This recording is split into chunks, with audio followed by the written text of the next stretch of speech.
This month I finally decided to give Fallout 4 a shot.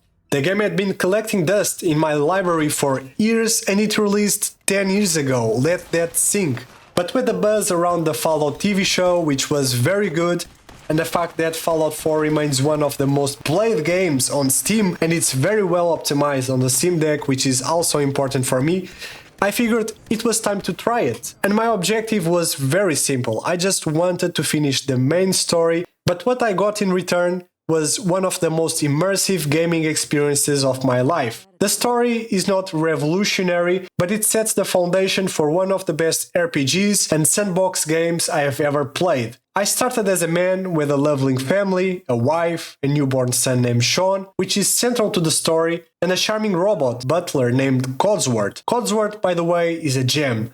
While he's not great at hacking or lockpicking, he is surprisingly handy in combat, and has a knack for calling out my bad decisions. Honestly, Codsworth's moral compass is straighter than mine after 2 cups of coffee. One beautiful morning, a Vault-Tec representative knocked on my door to offer my family a spot in Vault 111, just in case nuclear bombs fell. Naturally, I signed us up. What is the worst thing that could happen? Minutes later, a nuclear bomb detonated and we scrambled to the vault. I may have sprinted ahead of my family because, well, survival instincts kicked in. I reached the vault just in time to see the mushroom cloud on the horizon. Talk about cutting it close. Inside, we were greeted warmly, given vault suits, and told our new lives were about to begin. Except, plot twist, the decontamination chambers were actually cryopods. Instead of cleaning us, they froze us for who knows how long, and fast forward 200 years, I was awakened, just in time to witness strangers enter the vault and murder my wife, and kidnap my son, before I could even react. And then they refroze me again. Thank you, Vault-Tec, for the trauma. When I finally awakened for good, my wife was gone, my son was missing, and I was left with a singular goal: find Sean and get revenge. Unless, of course, I got distracted by side quests, which I did repeatedly. I mean, it is hard to focus on family drama when there is an entire post-apocalyptic world to explore. God's sake. I made my way through the vault, killing giant road roaches with my fists and picking up my first gun and Pip-Boy. When a vault door opened, I stepped outside into the wasteland. The sunlight hit my face and I took in how ruined the world is. What used to be a thriving civilization was now a radiation-filled wasteland. Welcome to the Commonwealth, where even the cockroaches seem to work out more than I do. I started my journey by heading to the Sanctuary, my old neighborhood. There I reunited with Codsworth, who had been waiting for me for about 200 years. Well, 210 to be more precise. The poor guy had been keeping the place tidy and dealing with existential robot dread. After helping him clear out some mutated bugs, he suggested I check out Concord to find other survivors. On the way, I encountered the most wholesome companion in the game, Dogmeat. This loyal dog was wandering the wasteland without an owner, so I did the responsible thing and adopted him. But not before looting every possible item in sight and dealing with some radioactive hamsters with the help of Dogmeat.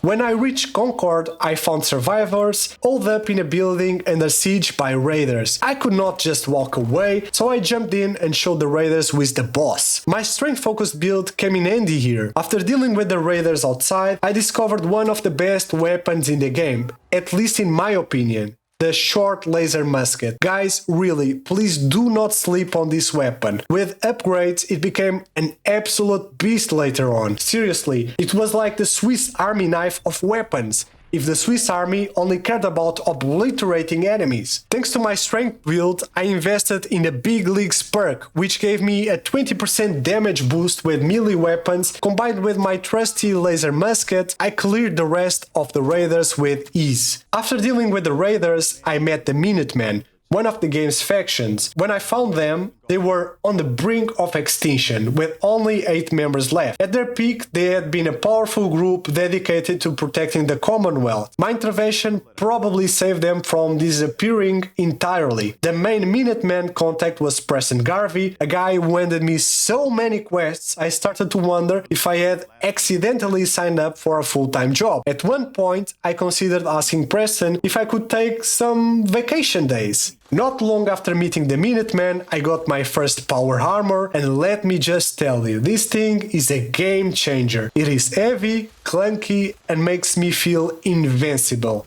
That is, until I run into a Deathclaw. These creatures are fast, strong, and absolutely terrifying. Even in power armor, my first encounter with one of them left me screaming louder than the Deathclaw itself. Somehow I survived, but barely. At this point, the game opened up completely. I could do anything: explore the Wasteland, build settlements, complete side quests, or dive into the main story. Want to spend hours crafting and decorating a settlement? Go for it. Want to clear raider camps and level up? You can do it. Want to ignore the story and just wander around? That's fine too.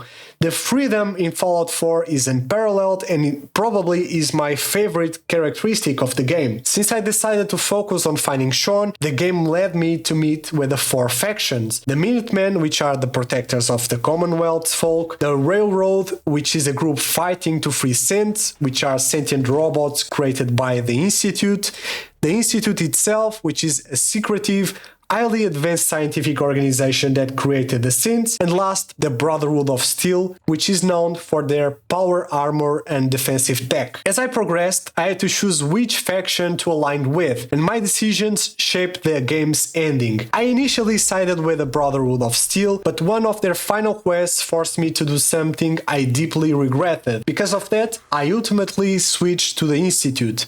Switching sides felt like changing teams in football. It was awkward, but it was necessary. One quest that stood out for me was from the Institute. They asked me to convince a scientist in the Commonwealth to join them. When I arrived at his house, the Minutemen were already there, threatening to kill the Institute's clerks unless they left the man alone. As the general of the Minutemen, by then, I tried to reason with them, but my persuasion skill was not high enough. Left with no choice, I had to turn against the Minutemen.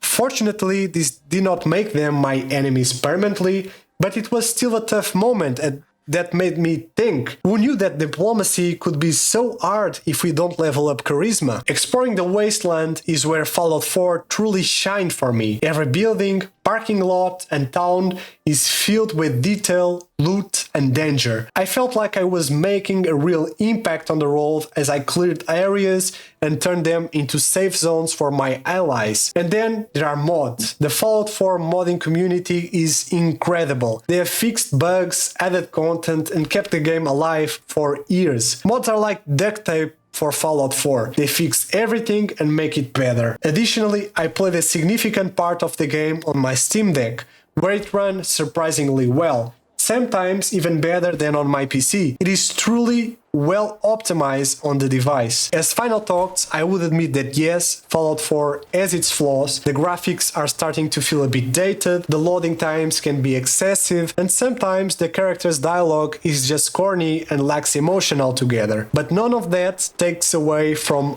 how fun and immersive the game was to me. Whether I was exploring, building settlements, or making tough choices, it always felt like my adventure. So if you haven't played Fallout 4 yet, do yourself a favor and please give it a shot.